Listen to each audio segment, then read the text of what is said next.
سورۃ ہود آیت نمبر 115 وَاصْبِرْ فَإِنَّ اللَّهَ لَا يُضِيعُ أَجْرَ الْمُحْسِنِينَ، اور صبر کر کہ بے شک اللہ نیکی کرنے والوں کا اجر ضائع نہیں کرتا۔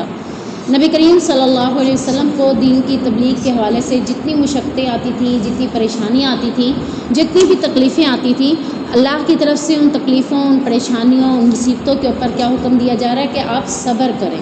یعنی یہ نہیں ہے کہ تکلیف آ رہی ہے تو اللہ اس تکلیف کو ہٹا دے گا، بلکہ اللہ نے نبی کو اسوہ بنانا تھا اور دکھانا تھا لوگوں کو کہ دین پر چلتے ہوئے کئی قسم کی پریشانیاں بھی آئیں گی، تکلیفیں بھی آئیں گی، مصیبتیں بھی آئیں گی۔ اگر اللہ اپنے نبی کو بچا لیتا تو لوگ کہتے کہ اللہ کے نبی کو تو یہ تکلیفیں نہیں آئیں تو وہ اس لیے عمل کر گئے۔ ہمارے پر اگر اللہ کی تکلیفیں آ رہی ہیں تو ہم کیسے نیکیاں کریں؟ تو یہ اسوہ ہے نبی کا۔ یعنی اگر آپ کو دین کی تبلیغ کرتے ہوئے آپ کو کوئی تکلیف آتی ہے، مصیبت آتی ہے، پریشانی آتی ہے، یا آپ کے ساتھ کوئی معاملہ ہوتا ہے تو آپ سمجھ جائیں کہ آپ نبی کے اسوے پر چل رہے ہیں۔ یہ تکلیفیں بھی نبی کا اسوہ ہیں، یہ پریشانیاں بھی نبی کا اسوہ ہیں۔ تو آپ نے دین کے معاملے میں جب بھی آپ نے کہا کہ میں یہ نیکی کا عمل کرتی ہوں اور اس عمل کو کرتے ہوئے آپ کو باتیں سننی پڑیں، آپ کو مشکلات دیکھنی پڑیں، تکلیفیں اٹھانی پڑیں یا لوگوں کے طعنے سننے پڑے، تو آپ اس بات کے اوپر خوش ہو جایا کریں کہ یہ تو نبی کا اسوہ ہے، ہم نبی کے اسوے پر ہیں اور اس پہ بھی آپ کو نیکی ملے گی۔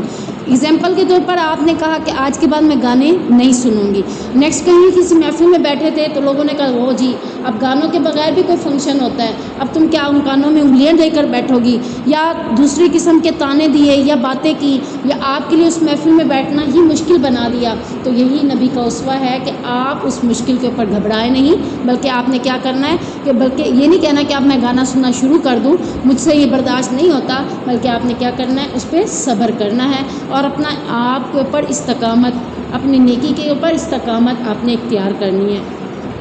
جو آپ نیکی کے اوپر استقامت اختیار کریں گے اس کے بارے میں اللہ کیا کہہ رہا ہے کہ اللہ نیکی کرنے والوں کا اجر ضائع نہیں کرتا۔ آپ کا مقصد نیکی ہے، آپ نے کہا کہ میں یہ کام نہیں کروں گی کیونکہ نبی کریم صلی اللہ علیہ وسلم نے نہیں کیا، تو یہ نیکی ہے۔ اور جب آپ اس کے اوپر استقامت کریں گے وہ بھی آپ کی نیکی ہوگی، اور آپ اس کے اوپر ڈٹ کر صبر کریں گے تو وہ بھی آپ کی نیکی ہوگی۔ یعنی یہ نہیں ہے کہ صرف گانا سننا چھوڑ دینا نیکی ہے، بلکہ اس پہ باتیں سننا بھی نیکی ہے، اس کے اوپر استقامت کرنا بھی نیکی ہے، اس کے اوپر آنے والی تکلیفوں کے اوپر صبر کرنا بھی نیکی ہے۔ تو یہ اللہ رب العزت نبی کریم صلی اللہ علیہ وسلم سے کہہ رہے ہیں کہ نمازوں کی پابندی ہو یا محدود اوقات میں ان کی ادائیگی ہو، اس کے لیے آپ کو کوئی بھی مشکلات اٹھانا پڑیں تو آپ ان مشکلات کے اوپر صبر کریں۔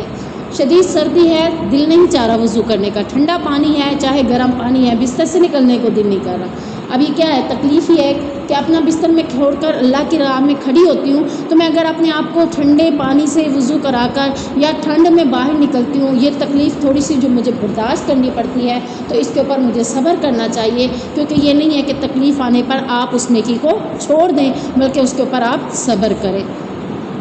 اسی طرح دعوت دیتے ہوئے، دین کی تبلیغ کرتے ہوئے یا دین کے بارے میں لوگوں کو آگاہی دیتے ہوئے بھی طرح طرح کے معاملات ہوں گے۔ اللہ کے نبی نے جب طائف میں جا کر طائف کے لوگوں کو دعوت دینے کا ہی مشن تھا نا، وہاں گئے تو وہاں پر آپ کو کیا ہوا، چھوٹے چھوٹے بچوں نے پتھر مار کر لہو لہان کر دیا۔ تو کیا اللہ کے نبی گھبرا گئے یا اللہ کے نبی نے ان کے اوپر بد دعا دی یا ان کے اوپر مکہ کے پہاڑ گروا دیے؟ نہیں، بلکہ کیا کہا، میں صبر کروں گا، انہی کے آگے آنے والی نسلیں اس دین کے اوپر عمل کرنے والی ہوں گی۔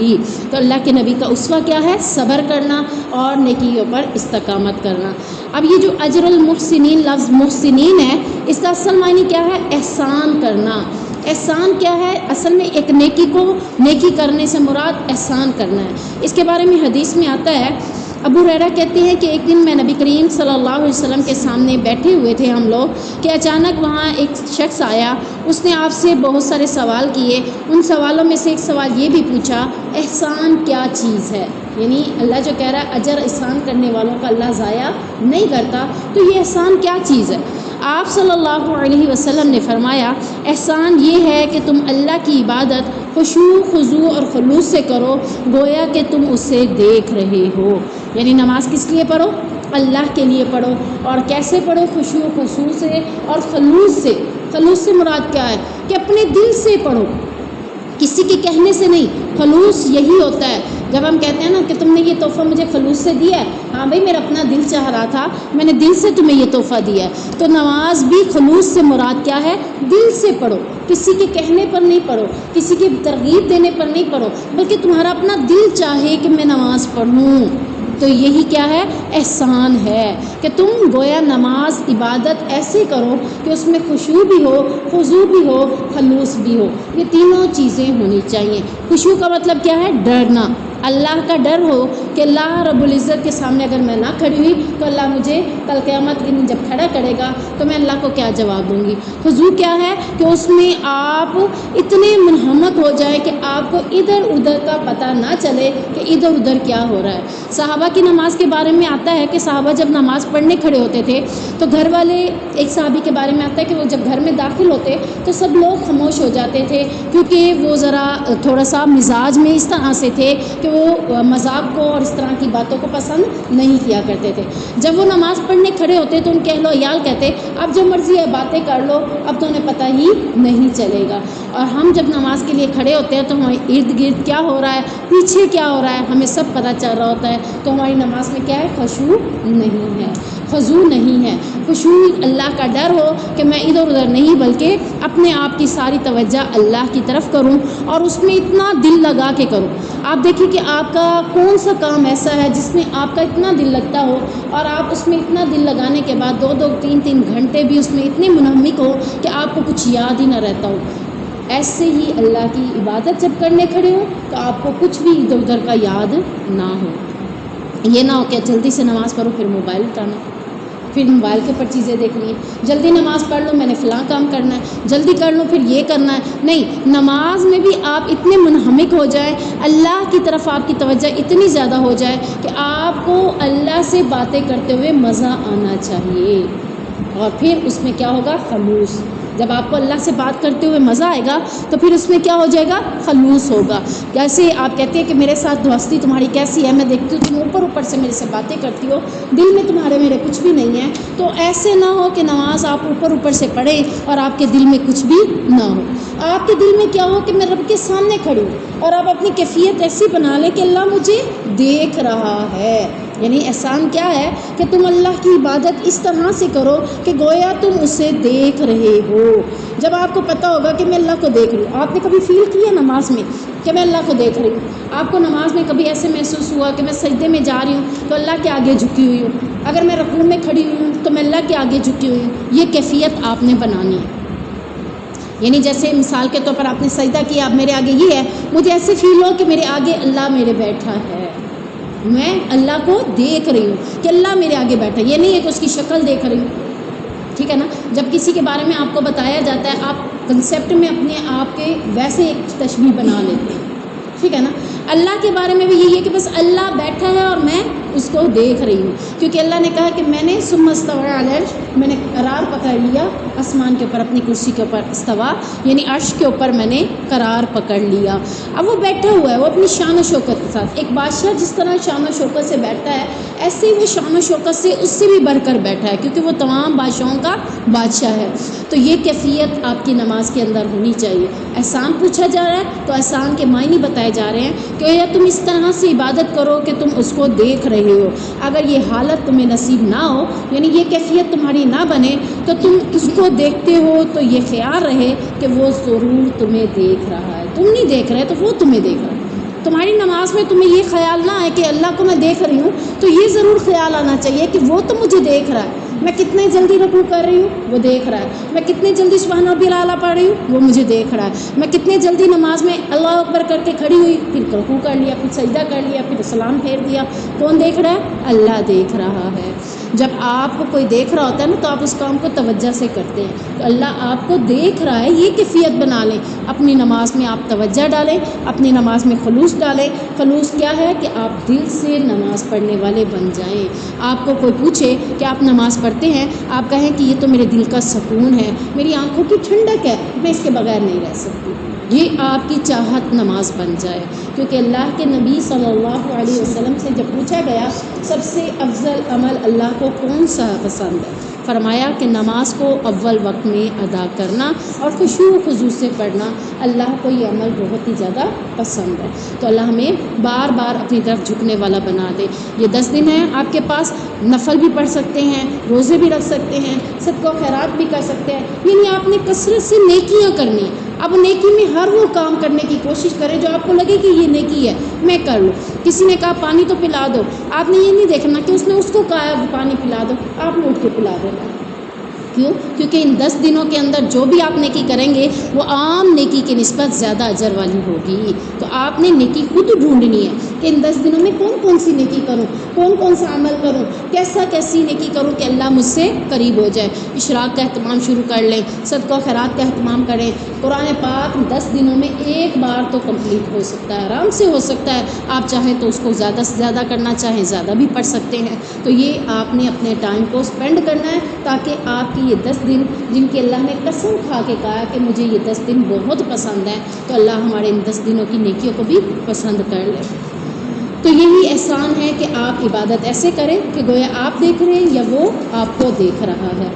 فلولا كان من القرون من قبلكم اولو بقية ينهون عن الفساد في الارض، پھر ان امتوں میں سے جو تم سے پہلے تھیں کچھ بچی کچھی بھلائی والے لوگ کیوں نہ ہوئے جو زمین میں فساد سے منع کرتے، الا قليلا ممن انجينا منهم، سوائے تھوڑے سے لوگوں کے جنہیں ہم نے ان میں سے نجات دے دی۔ واتبع الذين ظلموا، اور وہ لوگ جنہوں نے ظلم کیا، ما اترفوا فيه وكانوا مجرمين، وہ ان چیزوں کے پیچھے پڑ گئے جن میں انہیں عیش و آرام دیا گیا تھا اور وہ مجرم تھے۔ اس آیت میں اللہ تعالیٰ کیا بتا رہے ہیں کہ پہلی امتوں کا ذکر کر رہے ہیں۔ پہلی امتوں میں کیا کہہ رہے ہیں کہ کچھ بچی کچھی بلائی والے لوگ کیوں نہ ہوئے جو زمین میں فساد سے منع کرتے، سوائے تھوڑے لوگوں کے۔ یعنی پہلے لوگوں میں کیا تھا، کسی قوم کے اصحاب کا مطلب ہوتا ہے رہنے والے شخص، یعنی میں ایک قوم سے ہوں اور اس میں ایک میں اصحاب کے طور پر ہوں۔ اس اصحاب میں عقل و خرد اور نیکی کا حکم دینے والے اور برائی سے روکنے والے ہونے چاہیے۔ اللہ تعالیٰ عام لوگوں کے شرک کی وجہ سے اس قوم کو اس وقت تک ہلاک نہیں کرتا جب تک اس میں نیکوکار لوگ موجود ہوتے ہیں۔ آپ نے دیکھا کسی بھی قوم کو اللہ نے تباہ کیا ہے تو نیکوکار لوگوں کے ہوتے ہوئے گناہ ان کو تباہ نہیں کیا۔ کیا کیا تھا نیکوکار لوگوں کے ساتھ؟ انہیں نکلوا دیتے تھے، اس بستی سے نکال دیتے تھے۔ جب وہ نیک لوگ نکل جاتے تھے تو پھر گناہ گاروں کے پر عذاب آتا تھا۔ آج بھی اللہ اس آیت میں یہی بات کر رہے ہیں کہ آج بھی جب تک نیک لوگ موجود ہیں گناہ گاروں پر عذاب نہیں آ سکتا۔ کسی قوم کی ہلاکت کا سبب کیا ہے کہ اس میں اگر نیکوکار لوگ موجود نہ ہوں تو وہ قوم ہلاک ہونے کا سبب بن سکتی ہے۔ اللہ تبارک و تعالیٰ نے چوتھے پارے کے اندر فرمایا وَلْتَكُن مِّنكُمْ أُمَّةٌ يَدْعُونَ إِلَى الْخَيْرِ وَيَأْمُرُونَ بِالْمَعْرُوفِ وَيَنْهَوْنَ عَنِ الْمُنكَرِ وَأُولَٰئِكَ هُمُ الْمُفْلِحُونَ، لازم ہے کہ تم میں ایک ایسی جماعت ضرور ہو جو لوگوں کو نیکی کی دعوت دے اور برائی سے روکتی رہے۔ جب یہ ایک جماعت موجود نہیں ہوگی تو آٹومیٹکلی ساری قوم کو اللہ تعالیٰ تباہ کر دے گا۔ جب یہ ایک جماعت بھی موجود رہے گی تو قوم ہلاکت سے بچ سکتی ہے، قوم کو اللہ ہلاک نہیں کرے گا۔ تو یہی کہہ سکتے ہیں کہ گناہ گار لوگ کہتے ہیں ہم گناہ کرتے ہیں، ہم پر عذاب کیوں نہیں آتا؟ نیکوکاروں کی نیکی کی وجہ سے وہ بچے ہوئے ہیں۔ اگر وہ نیکوکار اس قوم میں موجود نہ ہوں تو پھر کچھ بعید نہیں کہ ان کے اوپر ہلاکت کا عذاب آ جائے۔ آپ صلی اللہ علیہ وسلم نے فرمایا جب کسی ظالم کو دیکھیں اور اس کا ہاتھ نہ پکڑیں تو ان قریب اللہ ان سب کو عذاب میں شریک کر دے گا۔ یعنی ایک شخص ظلم کر رہا ہے، دوسرا اس کا ہاتھ پکڑنے والا کوئی نہیں ہے، پھر اللہ اس کو ان کو ہلاک کر دے گا۔ روکنے والا اس کا ہاتھ پکڑے، اس کو ظلم سے روکے، اگر ظلم سے نہیں روکے گا تو آٹومیٹک سارے ہلاک ہو جائیں گے۔ جب تک اس قوم میں کوئی ظلم سے روکنے والا موجود ہے وہ ہلاک نہیں ہو سکتی۔ جب اس قوم میں ظلم سے روکنے والا کوئی بھی نہ ہو، غلط کام کرنے پر کوئی منع کرنے والا نہ ہو تو آٹومیٹکلی وہ قوم ہلاک ہو جائے گی۔ تو آپ دیکھیں کہ یہ فریضہ کتنا اہم ہے کہ لوگوں کو اچھی بات کا حکم دیتے رہیں، بری بات سے منع کرتے رہیں۔ آپ جب خود اس کام کو کرنے والے ہوں گے تو اللہ کے ہاں کتنے اچھے بن جائیں گے۔ اللہ کہتا ہے انہی لوگوں کی وجہ سے میں دوسرے لوگوں کے اوپر عذاب نازل نہیں کرتا۔ وَمَا كَانَ رَبُّكَ لِيُهْلِكَ الْقُرَىٰ بِظُلْمٍ وَأَهْلُهَا مُصْلِحُونَ، اور تیرا رب ایسا نہ تھا کہ بستیوں کو ظلم سے ہلاک کر دے اس حال میں کہ اس میں رہنے والے اصلاح کرنے والے بھی ہوں۔ بات وہی آ گئی کہ جب تک کسی قوم میں اصلاح کرنے والے موجود ہوں تو اللہ اس قوم کو، اس بستی کو کبھی بھی ان کے ظلم کی وجہ سے ہلاک نہیں کرتا۔ یعنی یہ نہیں ہے کہ پوری بستی کو اللہ تعالیٰ ہلاک کر دے، ایسی صورت میں کبھی بھی عذاب نہیں آئے گا جب تک اس قوم میں اہل خیر لوگ، اہل خیر سے مراد بھلائی کرنے والے لوگ، لوگوں کو اچھی باتیں بتانے والے لوگ، برائی سے منع کرنے والے لوگ۔ آپ جب کسی کو غلط کام کرتے ہوئے دیکھیں تو اسے منع ضرور کریں، اگر وہ منع ہو جاتا ہے تو اچھی بات ہے، اگر وہ منع نہیں ہوتا یہ اس کا فعل ہے، آپ کی ذمہ کیا ہے، آپ نے ایک بار اسے منع ضرور کرنا ہے، لیکن اگر وہ نہیں رکتا تو یہ اس کا اور پھر اس کے رب کا معاملہ ہے، کیونکہ آپ کے ذمہ ہے اہل خیر کو پہنچا دینا، آپ کے ذمہ یہ نہیں ہے کہ آپ اس کو زبردستی اس کے اوپر عمل بھی کروائیں، اور اگر وہ عمل نہیں کرتا تو پھر اس کو اپنی فکر کرنی چاہیے کہ وہ شخص ہے جس کو دین کی بات بتائی گئی لیکن اس نے اپنے آپ کو، اپنی خواہشوں کو زیادہ اہمیت دی اپنی دین کی اہمیت سے، تو پھر اس کو اللہ کے عذاب سے ڈرنا چاہیے، آج نہیں تو کل اس کو اللہ کا عذاب اپنی لپیٹ میں لے سکتا ہے۔ اصلاح کرنے والے لوگ چاہے تھوڑے ہی کیوں نہ ہوں، اللہ تعالیٰ تب تک اس قوم کو ہلاک نہیں کرتا۔ آپ دیکھ لیں کہ حضرت نوح علیہ السلام کی قوم میں بھی تھوڑے سے لوگ ایمان لے آئے تھے، حضرت لوط علیہ السلام کی قوم میں بھی تھوڑے سے لوگ ایمان لے آئے تھے، یعنی 9 سال تک تبلیغ کرنے کے باوجود تھوڑے لوگ ہی تھے جو ایمان لاتے تھے، لیکن ان کے ایمان کی وجہ سے ہی باقی لوگ بچے ہوئے تھے۔ جب اللہ کا حکم آیا کہ تم ایمان والے لوگ یہاں سے نکل جاؤ تو آٹومیٹکلی پھر ان کے اوپر عذاب اللہ کی طرف سے آ گیا۔ تو جب تک تھوڑے لوگ بھی موجود ہیں تب بھی اللہ عذاب نہیں بھیجے گا، یہ نہیں ہے کہ گناہ کثرت سے کرنے والے ہوں اور نیکی لوگ تھوڑے ہوں تب اللہ عذاب بھیج دے گا، ان کی نیکی کی وجہ سے ہی باقی لوگ بھی گناہوں سے بچے ہوئے ہیں، اللہ کا فضل اور اللہ کی رحمت میں ہے۔ عذاب صرف اس وقت آتا ہے جب ہر طرف برائی پھیل جائے، کوئی خیر کی بات بتانے والا موجود ہی نہ ہو۔ اللہ تعالیٰ چھوٹی چھوٹی باتوں پر خام خواہ لوگوں کو عذاب نہیں دینا چاہتا، اللہ رب العزت تب عذاب دیتا ہے جب پوری کی پوری قوم تباہی کے دہانے پر کھڑی ہو جائے۔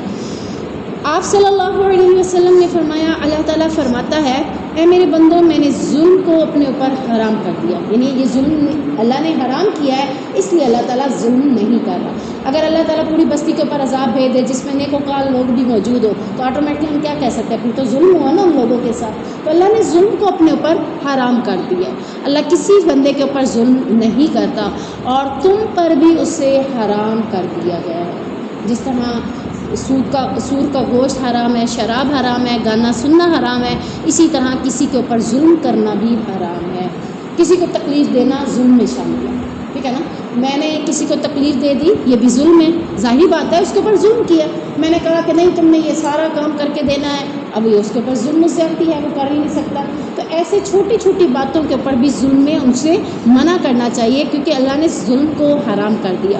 بس تم آپس میں ایک دوسرے پر ظلم مت کرو۔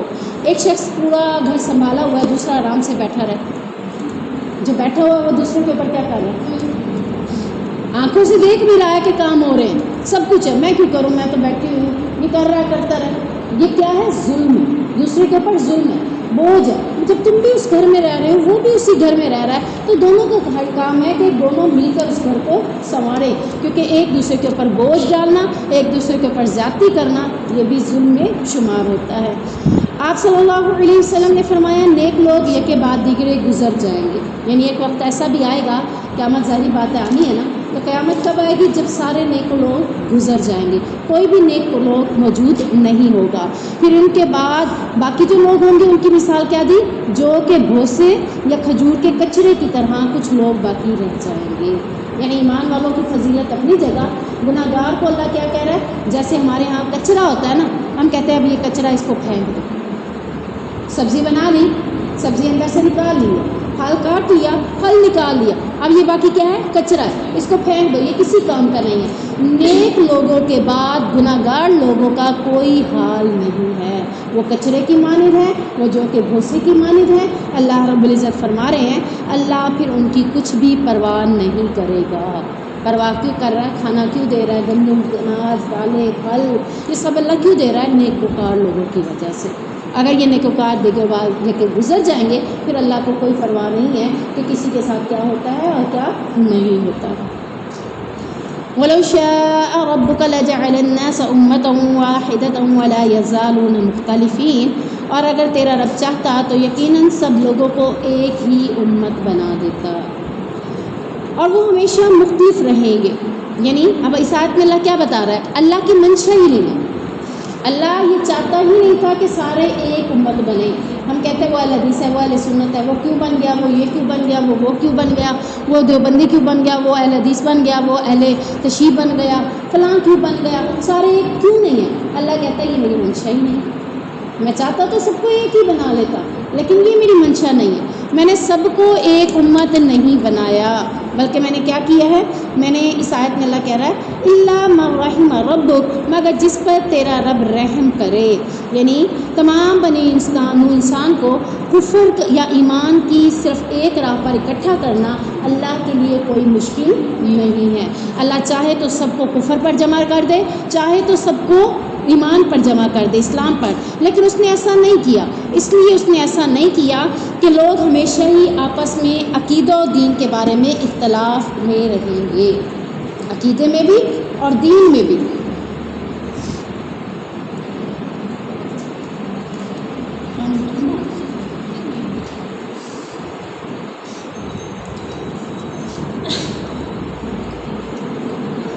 یعنی اب آپ دیکھیں عقیدہ کیا ہے؟ توحید، اور دین کیا ہے؟ شریعت. ٹھیک ہے، عقیدہ میں توحید آتا ہے، توحید کے بارے میں بھی لوگ اختلاف میں ہیں. کوئی کہتا ہے اللہ ہے، اللہ کے ساتھ اور بھی ہے.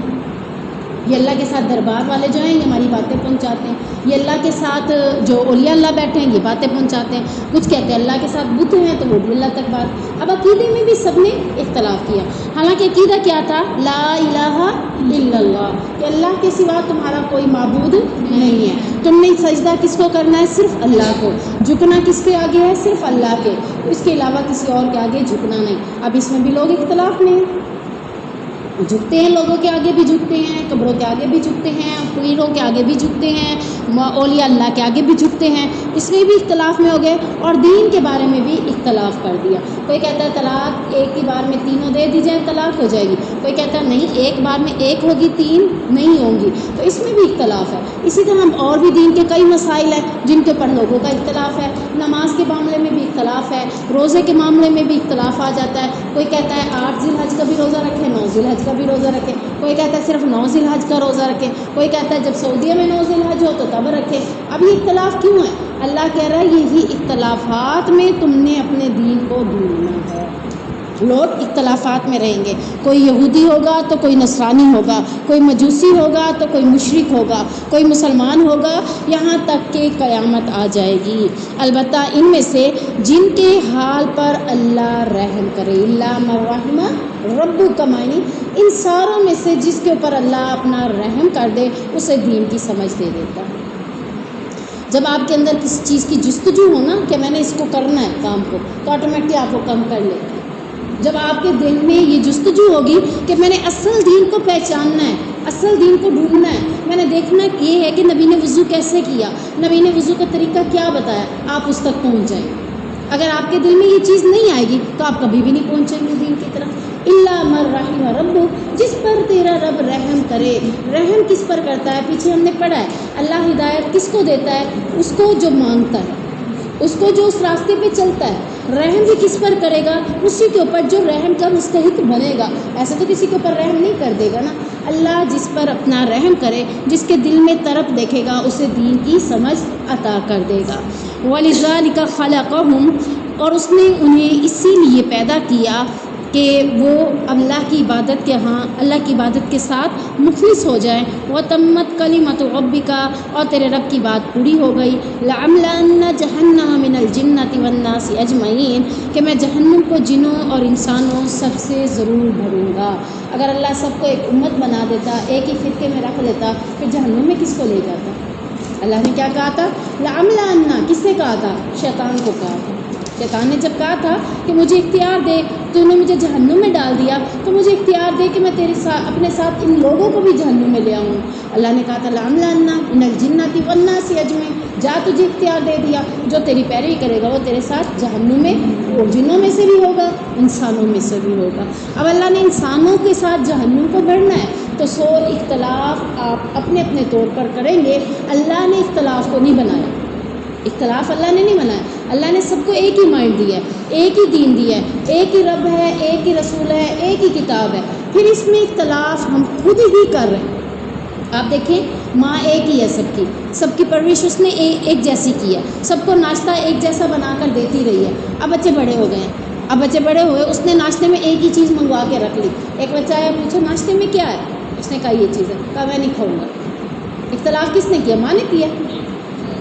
ماں نے تو سب کو ایک ہی تربیت دی، ماں نے سب کو ایک ہی چیز دکھائی، اب اختلاف انہوں نے خود کیا ہے۔ میں یہ نہیں کھاؤں گا، میں یہ کھاؤں گا، میں یہ کھاؤں گا۔ 4 بچے ہیں، چاروں اپنی منفرد چیزیں بتا رہے ہیں۔ اب اختلاف اگر ماں چاہے تو ابھی بھی اختلاف سے ان کو بچا سکتی ہے۔ وہ کیسے؟ تربیت میں آج ایک کی بات مانی جائے گی، کل دوسری کی مانی جائے گی، پرسوں تیسری کی مانی جائے گی، تو یہ تو اس طرح سے ان کا مینیج کرا کے ان کو اکٹھا رکھا جا سکتا ہے۔ اگر اس نے نہ کیا ٹھیک ہے جو جیسے کہتا ہے ویسے کرے، پھر کیا ہوا؟ دین اسی طرح سے اختلاف ہوا۔ اگر اکٹھے کرنے والے لوگ اکٹھے کر لیتے، ان کی بات مان سمجھا دیتے تو بات ایک ہی رہتی، لیکن کیا کہا کہ جو جیسا کرتا ہے کرتے دو، جو جیسا چاہتا ہے ویسے کرنے دو۔ آج بھی ایسے ہی کہتے ہیں اپنی اولادوں میں، چلو رہنے دو، جو جیسا جس طرح ذہن ہے اسے کرنے دو۔ دین میں بھی ہم ایسے ہی کہہ دیتے ہیں، جس کا جو ذہن ہے اسے ویسے کرنے دو، نہیں، اسے ایک بار اصل دین کی طرف بلائیں ضرور کہ اصل دین یہی ہے، اصل چیز یہی ہے کہ اللہ نے قرآن بھی دے دیا اور نبی کریم صلی اللہ علیہ وسلم نے سنت بھی دے دی۔ کہا کہ تم اس وقت تک اختلاف میں نہیں پڑو گے جب تک تم ان 2 چیزوں کو تھام لو گے۔ اگر ان کو تھامیں گے نہیں، آپ دیکھ لیں اب تھاما ہوا ہے کسی نے؟ ہم اگر اسی کو پڑھ کر اسی سے مسئلے لیں گے تو آٹومیٹکلی ہم ایک ہی راستے پر نکلیں گے۔ اگر ہم اس کو نہیں دیکھتے، ہم اپنے علماء کو، اپنے لوگوں کو دیکھتے ہیں تو اختلاف آ گئے۔ ہم نے اسے تھاما ہی نہیں، ہم نے اس کو چھوڑ دیا، اس کو دیکھا ہی نہیں ہے کہ اس کے اندر ہے کیا، اختلاف اسی طرح سے بڑھ گیا۔ تو اللہ تعالیٰ کہتا ہے میری بات البتہ پوری ہو گئی کہ میں نے جنوں میں سے بھی اور انسانوں میں سے بھی بہت سے لوگوں کو جہنم میں داخل کروں گا۔ تو یہ اللہ کی بات ہے، اور اللہ اسی وجہ سے لوگوں میں یہ معاملہ رکھا تاکہ لوگ اپنے عقائد اور ادیان کے اختلاف کے نتیجے میں ان کی ایک جماعت جنت میں جانے والی بن جائے گی اور ایک جماعت جہنم میں جانے والی بن جائے گی۔ یہ اللہ کا فیصلہ قطعی نہیں ہے، بلکہ وہ نافرمان جنوں اور انسانوں کے ذریعے زمین کو جہنم کو ضرور بڑھے گا۔ یہ اللہ کا فیصلہ ہے اور اللہ اس فیصلے کو پورا کر کے رہے گا۔ آپ صلی اللہ علیہ وسلم نے، صحابہ کہتے ہیں ہمارے درمیان کھڑے ہو کر ارشاد فرمایا، یقیناً تم سے پہلے اہل کتاب، اللہ کے نبی کی امت سے پہلے کون تھی؟ اہل کتاب، یہود و نصارہ کہا جاتا ہے جسے، ٹھیک ہے نا، 72 فرقوں میں بٹ گئے، یعنی ان کے کتنے فرقے بن گئے تھے؟ 72، 72۔ اور بے شک یہ امت ان قریب 73 فرقوں میں بٹے گی، یعنی 73۔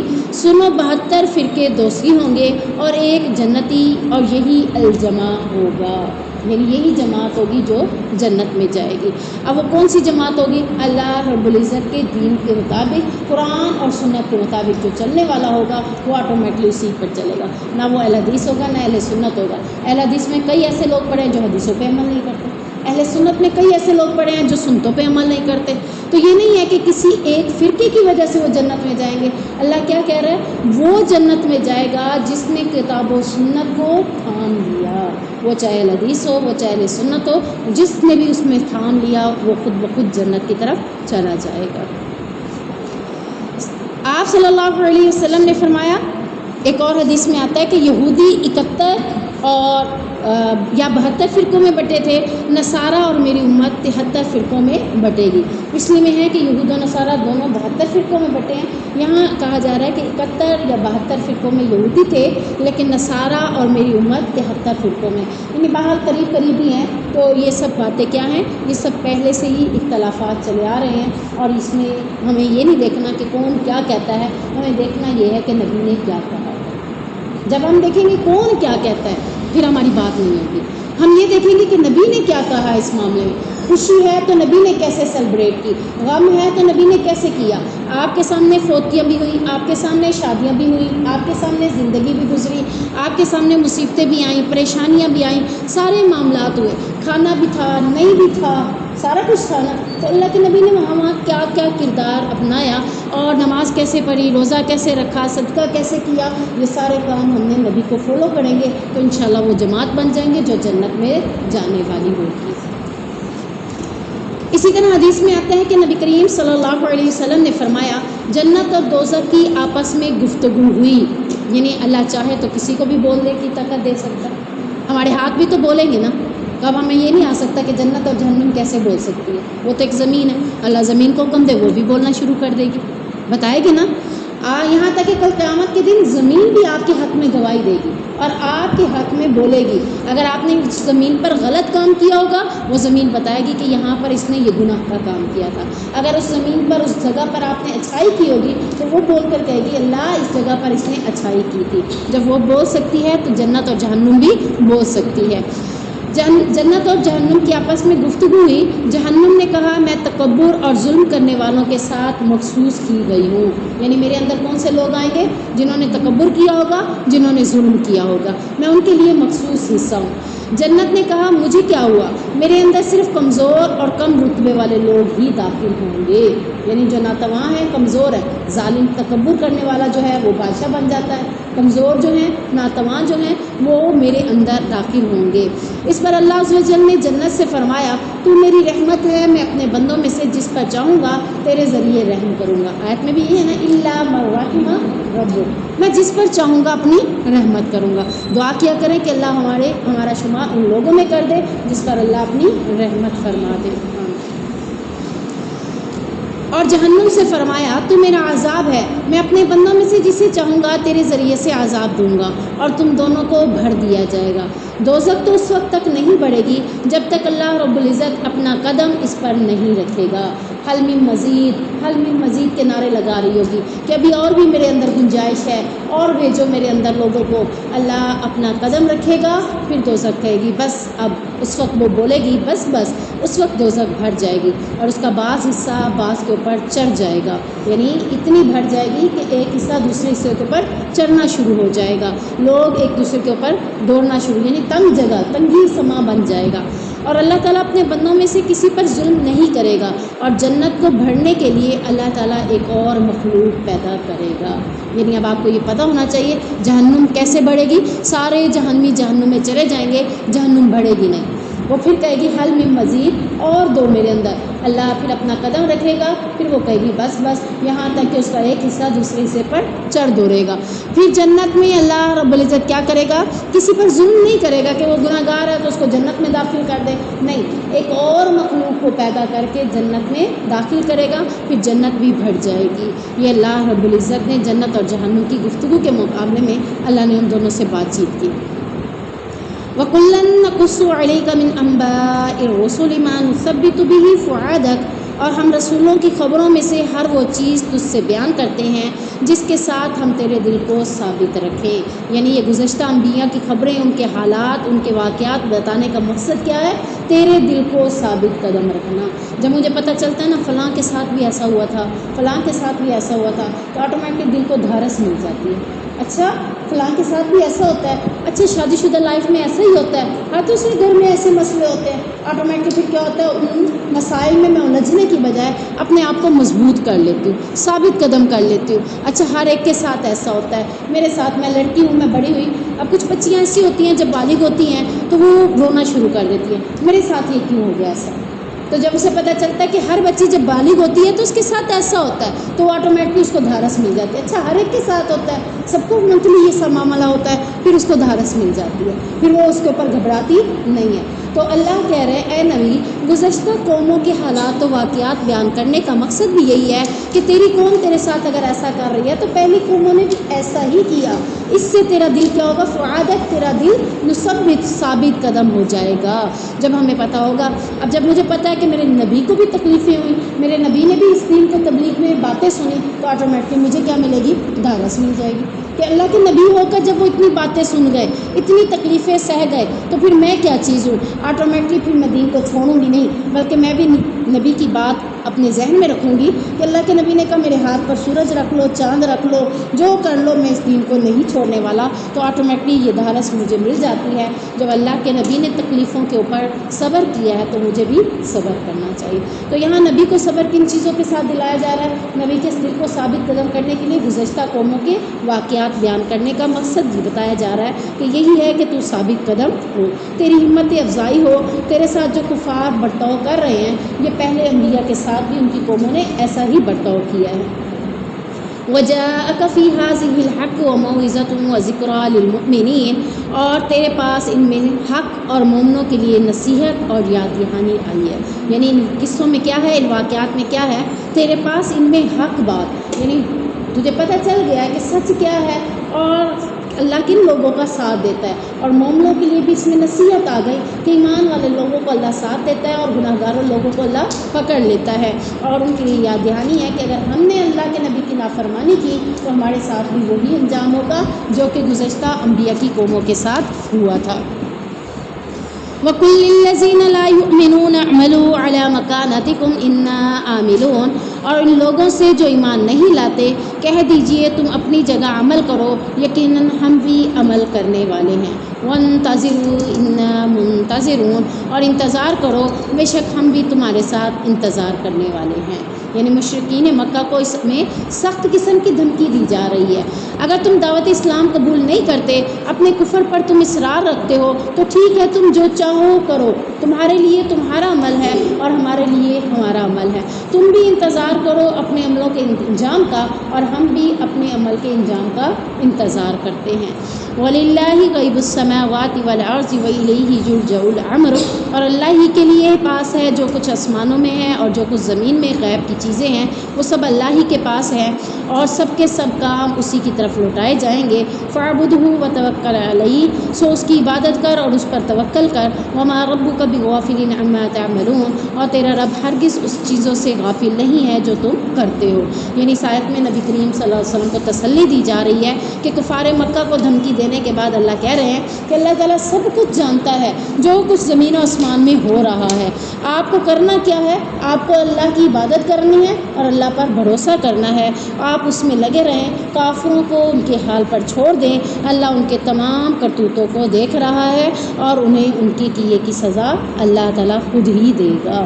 تو یہ آج ہمارے لیے بھی اس میں تسلی ہے کہ جسے ہم دین کی بات بتاتے ہیں اگر وہ عمل کرتا ہے تو ٹھیک ہے، نہیں کرتا تو اسے کہے تمہارے لیے تمہارا عمل، میرے لیے میرا عمل، تم بھی اپنے انجام کا انتظار کرو، میں بھی اپنے انجام کا انتظار کرتی ہوں۔ اور پھر دوسرے موضوع میں کیا کرنا ہے، ہمیں اللہ کی عبادت کی طرف اپنی توجہ کر لینی ہے اور اسی کے اوپر بھروسہ کرنا ہے، کیونکہ اللہ کسی کے عمل سے بھی غافل نہیں ہے، سزا و جزا اسی نے دینی ہے، سو اس کو پتہ ہے کس کو سزا دینی ہے اور کس کو جزا دینی ہے۔